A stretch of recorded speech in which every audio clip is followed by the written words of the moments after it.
So I've got something to look forward to this weekend. When I was 22, 23 years old, my wife and I, we were newly married, our first year of marriage. We lived in the Bay Area, in San Francisco, Oakland, and attended a formal training. I served a one-year internship in a church out there, Brethren Assembly, in the Oakland area.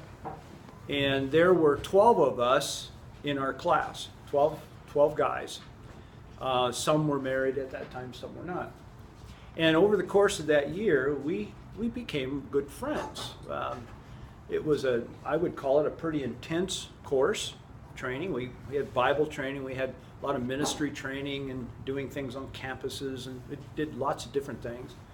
And several of us got to be good friends. And I know on Friday afternoons we'd take the afternoon off. It was one of the only times in the week we had kind of free, and we'd play basketball together. It was always fun, the 12 of us playing. Well, years pass, and I've been able to keep connection with some of the, we call them interns, and got a call last month from one of the interns in Canada, and he has stayed in close contact with another one from Canada, and they've taken a road trip. Now we're all now in our 60s. This has been 40 years, and they're coming through here, and Lawrence and Jim are going to stay with us on Friday and Saturday night, and then there are two others in Denver that, to my chagrin, have lost contact with over the course of years, Garen and Steve, and we're going to have a dinner at our place on Saturday night. So isn't that cool? You think about connecting after close to 40 years. We're different people. Have name tags, Mike. What's that? Have name tags just in case. Yeah.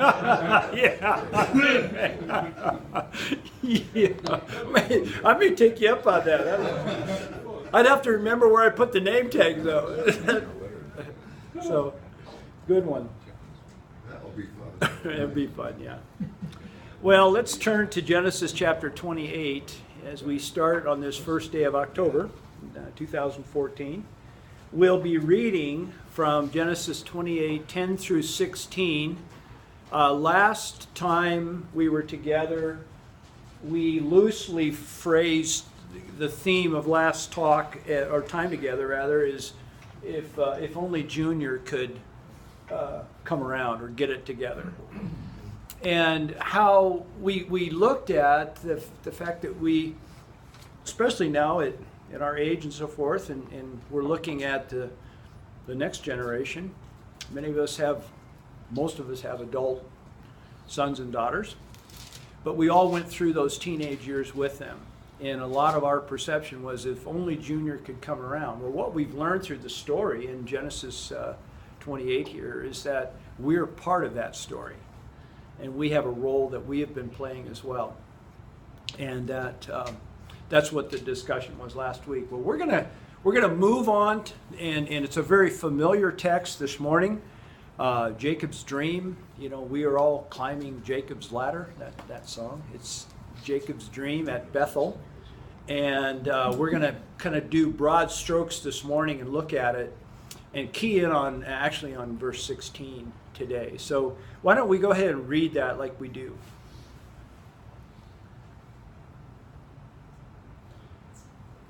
Jacob, go ahead. No, go ahead. No, you go ahead. Then Jacob departed from Beersheba and went toward Haran. He came to a certain place and spent the night there because the sun had set, and he took one of the stones of the place and put it under his head and lay down in that place. He had a dream in which he saw a stairway resting on the earth with its top reaching to heaven, and angels of God were ascending and descending on it. And behold, the Lord stood above it and said, I am the Lord, the God of your father Abraham, the God of Isaac. The land on which you lie, I'll give it to you and to your descendants. Your descendants will be like the dust of the earth, and you will spread out to the west and to the east, to the north, and to the south. All peoples on the earth will be blessed through you and your offspring.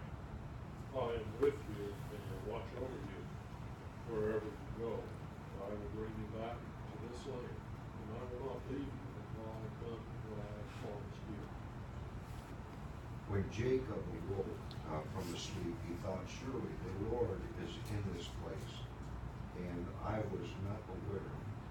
Wow. He was afraid and said, how awesome is this place? This is nothing other than the house of God. This is the gate of heaven. Okay, good. Thank you. Thank you, guys. So the key phrase this morning will be, he awakened, and Jacob awakened, and he said to himself, surely the Lord is in this place. And I did not know it. That's what we want to talk about today. Genesis 56, or Genesis 28, actually week 56. Jacob, in this text, Jacob dreamed, as the overhead says. Jacob dreamed. He dreamed a dream. And he received during that dream. What did he receive during that dream? He received the promise of God. And where have we seen this promise before? The Abrahamic promise. Yeah, out of Genesis chapter 12 is the first time we've seen it. And we've seen it, I think, on other, I don't have the text cited in my head here. They leaked out somewhere. But there are at least two other times that the promise has been given. Isaac and then Jacob. This promise is being passed down. And it's really in its fullness here. I think next week we'll look at it a little bit deeper, actually the promise itself. So Jacob dreamed, he received this promise, and then he awakened out of his sleep. And he then makes this statement, surely the Lord is in this place. and I was not aware of it. So there is the key phrase that we want to look at. I see he awakened to two things up there on the overhead. It says he awakened to a new truth to him. The Lord is in this place. And a new connection. Like connecting the dots. Two things. A new truth and a new connection. Let's look at that relationship. So there it is. God is in this place and I did not know it. I did not know it. That's the phrase I keyed on this week, that I did not know that. And so as I was looking at it, what I came up with was this, is that the phrase, that the new truth, God is present in this place. When he went to bed that evening, laying down on that rock, he was not aware of that. But during the course of that dream that evening, once he awakened in the morning, whenever he awakened, he had a new awareness. In fact, whoever read that text says, I was not aware of it. I think it was Jim. He said, the Lord is in this place and I was just simply not aware of it. I just think that is so interesting, because when he makes that statement, I was not aware of it, something is implied. And the implication is that I am now aware of it. So nothing has changed with God, but everything has changed in perception of Jacob right here. So what is it? What is it about this? Implication, I am now aware. And there it is. It says, he was able for the first time to see where he was before, and now he's able to see where he is currently. And I'm using that as, you could depict this a number of different ways, but where he was before and where he is now, there is something that has happened. Now again, his locality hasn't changed, God hasn't changed, but his perception has changed. He awakened and he awakened. Do you know what I'm talking about? Yeah. His locality would change a little bit. He's somewhere between home and... No, I mean, the night he laid his head down. Right. He's in Bethel. In fact, he's going to name, the house of God as a result. Yeah, he's several days now on his journey. He left Hebron, and it's, I would guess, to Bethel, 5-6 day walk, I would assume. We don't know who he's with. The writer is focusing in on his experience. Now, what are your observations? What is it? I've just kind of introduced this idea. What kind of an effect? I'm calling it a transformative experience here. This is big. This is on a scale of 1 to 10. This is a 12. And what is it about Jacob that we've learned that relates to this experience? And how could this experience affect him for the man Jacob is to become? I mean, what are your thoughts? And of course, I've had a head start here, but I've seen down of course, I've seen down the road a bit, but this is profound but incomplete. God is now in this place. I don't know if he thought he was in that place, or he still doesn't have a sense of God's everywhere. He has a sense of, because he's going to name this place the house of God. He calls it Bethel. He puts an altar. So he's really excited that God talked to him in this place, but I think he's got a lot more to learn. of course, yeah, like we all do. Right. But Yeah. it started. But what is, Bill, what's significant about this? Well, it's his God now. It's not his dad's God. And that up to now, it's been the blessings that come from Isaac. He's got it talks about the God of Abraham and Isaac, and it stops there. You don't have the third party in this thing yet. I think Jacob's getting the sense that, like, we all want our kids to have this experience where they're not leaning on our faith anymore. They can somehow have their own account. That's true. And he's all alone. At least the writer is depicting him as all alone. Right. And he has this dream, this experience. And it is profoundly, when he awakens from that experience, his perception of reality has changed. What would you call Jacob's worldview prior to going to bed that night at Bethel? How does he operate? Self. Why do you say that, Jim? Because everything up to this point is about Jacob, about I'm going to get the birthright, I'm going to do this, I'm going to. After the ladder and his eyes being open to see that where he was, God was, and he didn't know it, he has an awareness now. But it was all self up till then. And as Isaiah points out, he falls back in from Israel to Jacob a bunch of times. Oh, So yeah. it's like, And I don't like we? myself. Yes. He falls back in the next verse. God says, I will be with you. It says, if you will be with me. It starts bargaining right on his sheet. It starts bargaining again. Exactly, Jim. Jacob is the example of the guy who is, God is his co-pilot. And he and God have a partnership. And we got to work to make sure we get our position. I got to get my birthright. And we use manipulation and craftery. He's very clever, but he has been primarily in control of his life. And he has manipulated, he's used his relationships. And I use manipulation in a benign sense here. He's working the system. Now, God's in the picture, but he's working the system to his advantage. He is, in a sense, climbing the ladder. Right? We have a ladder in this picture.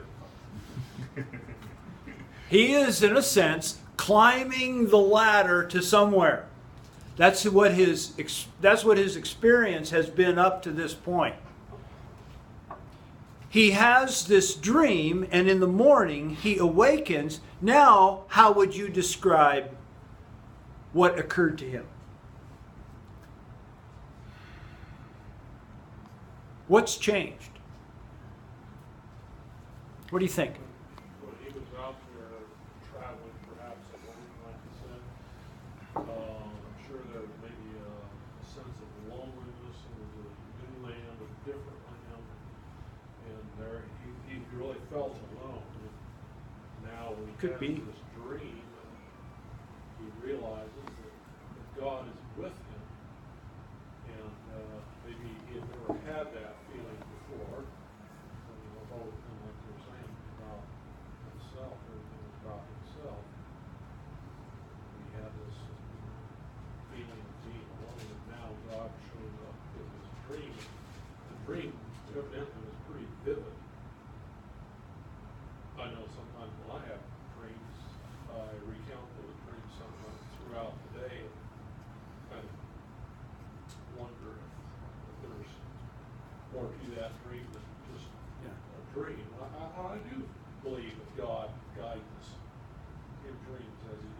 Certainly Testament biblical.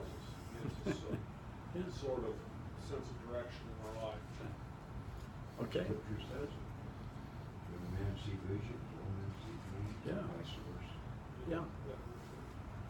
Yes, It Dick. does seem though that Jacob's got some kind of a relationship with God is not unconditional, because he's saying, if God will do this and do this and do this, then the Lord will be my God. So it's not like he's depending upon him. He's sort of, we'll wait and see whether this actually happens, and then if so, then I think I'll hang with him. Where are you reading from?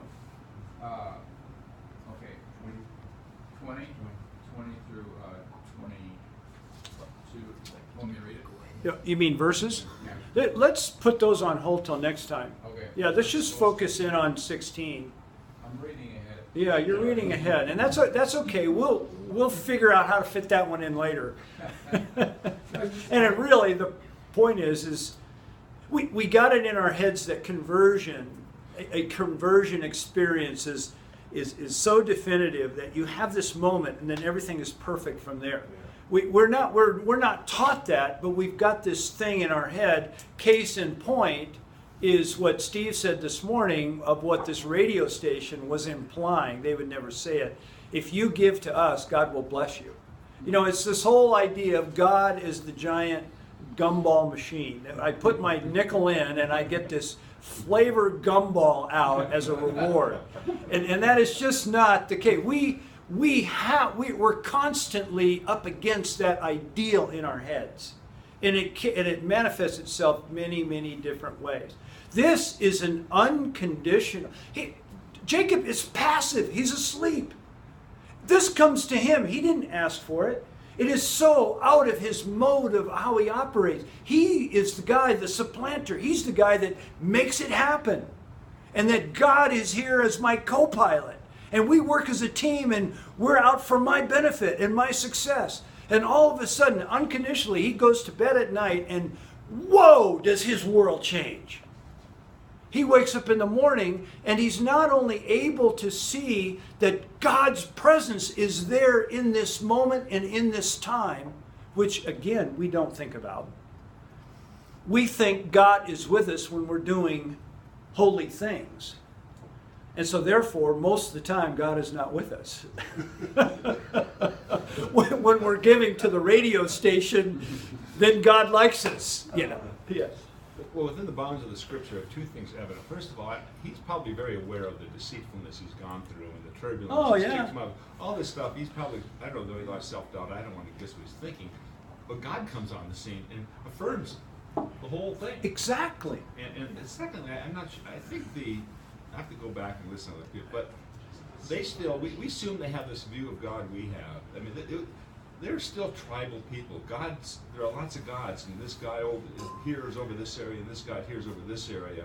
And I think it was a surprise to him to find out that the God of Abraham is also coming along with the trip. That he's over this area too, Yeah. which means he could be over any area. That's pretty radical for him back then. Yeah.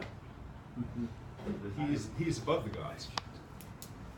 You know, Bill, your word surprise is something, that word is sort of been rumbling around in the empty spaces up here at the last few moments. And, you know, we go on a retreat or something, and we expect God to draw near to us. We sort of expect to have a Jacob's Ladder experience. But in the everyday of life, it's a surprising thing when in a sense, God sort of breaks through to us. When our head is on a stone for a pillow, you know what I'm saying there? Yes, exactly. And those kind of things, all of a sudden, it wasn't planned. It wasn't a retreat or a spiritual fast. And then there's a transformative experience, Yeah. whether it's some unexpected calamity or some blessing or whatever that we didn't expect. And perhaps God still works that way, doesn't he? Well, I think so, and I would suggest, Steve, that we have a normal bias against that type of thing. We're all conservative. Most of you are Republican. So therefore, we don't talk about experience like this. We are timid in how we talk about dreams, because our experience should come through the study of the scriptures and the application of those scriptures, and which is great, which is absolutely great. But growth becomes a linear, predictable process that if I just keep my hand to the plow long enough, I will grow and develop and be transformed into the image of Christ. Is that not true? Isn't that kind of the view that we have? Is that our growth as a Christian should start in Sunday school, and that we go through, we graduate from the flannel board. Do they still use those? Yes. I don't. Kids love Yeah, most people do. Most kids do. But anyway, we grow and we develop, and we finally get to this place called Christian maturity, and somehow in that process, I have been transformed. That the scriptures are clear that we're being transformed from His glory to to our glory, His glory, to His glory. Out of 1st or 2nd Corinthians. It's there somewhere. It's in the New Testament.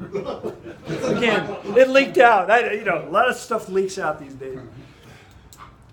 But I would venture to say that each of you have a story, or 2, or 3, or 4, of an experience that you had that you can relate as Jacob, where it came to you out of left field.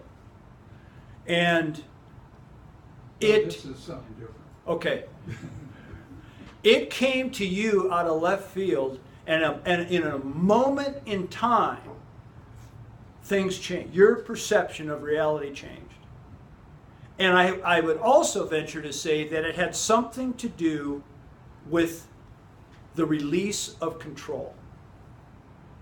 We tend to see ourselves in the picture as the center. But now Jacob was able to see himself in the picture as a player in a much larger context. God is in this place, and by golly, I didn't know it. Oh, realization. What else don't I know? Yeah, Dick. Well, God's promise to Jacob was that He would take care of him. Several years ago, my parents were living in the Park Lane Tower, and my mother was in her last days dying of ovarian cancer. My mother grew up in the church. She was a sacrificial worker in the church. She loved the church. Hard worker in the mainline church in Nebraska. But she didn't have what I would call a relationship with Christ, although she believed everything that was written in the Bible. She believed everything, but she didn't have that heartfelt, close relationship with Christ. So every evening I would try to go up and visit her in these last days. And one night I came up and I was sitting on the sofa with her, and she said, "Dick, I got to tell you what happened last night." She said, "I was laying in bed, sound asleep, and suddenly there was this explosion in the room." And she said, "I thought I had flung my arm and knocked off the lamp by the bed and the clock radio and everything. And all of a sudden there was this blinding light up in the corner of the room." And she said, "I couldn't see any image. But He spoke to me and He said, 'Gladys, I will take care of you.'" And so that night she had the biggest smile on her face, and she said, "Whatever happens, I know He'll take care of you." Yes, yeah. And oftentimes we hear stories. Now, this was your mother, and I'm assuming she was relatively healthy at the time. But we do hear. Oh, she was dying. Yes, right. You said she was dying of cancer. And this is often the case. You talk to people who are in the hospice work. that oftentimes people have a vision like this, an experience like this, as they are nearing physical death. Well, number And- one, he called her by name. Yeah. And number two, Well- she didn't really have this close relationship with Christ. That means to me that it was for real. Yeah. You saw light. You saw Yeah. light. Yeah. Light of the world. And there's a lot of correlation between that and Jacob's experience here. So I think if we were all, and I'm going to actually ask you that here at the end, because I would like for you to ponder that this week, as far as what to go back and to think about. Has there been a transformative experience in your life where something occurs that is so profound and so big? You can't explain it, but no one can ever take that away from you. You know because you know because you know. And we don't have to wait until, we can't work for it. Jacob was totally passive. We don't have to wait for a near-death experience. It can occur at any time. And what has been the impact of that experience in your life since? Not talking about perfection, but I'm talking about a change in perception. Jacob went to bed that night. I'm on the road. Out of God's unconditional grace and acceptance, came to him in the dark, spoke to him in the stillness and quietness of that night in a dream context. And Jacob received this promise. He awakened, and his first words weren't, "Wow, was that neat?" No. He had a God experience, an awakening. Surely, without a doubt, God is in this place. I'm now aware of God's presence here that I wasn't aware of before. And the reality is something has occurred to me in this experience. I was here, and now I'm here. And I can see myself in that picture. Jacob awakened, and he awakened. Just like you and I are able to do. So next week, I'd like you to think about what has occurred in your life that you would label as a transformative experience, where all of a sudden God got really big. Thank you. Thank you. Yeah.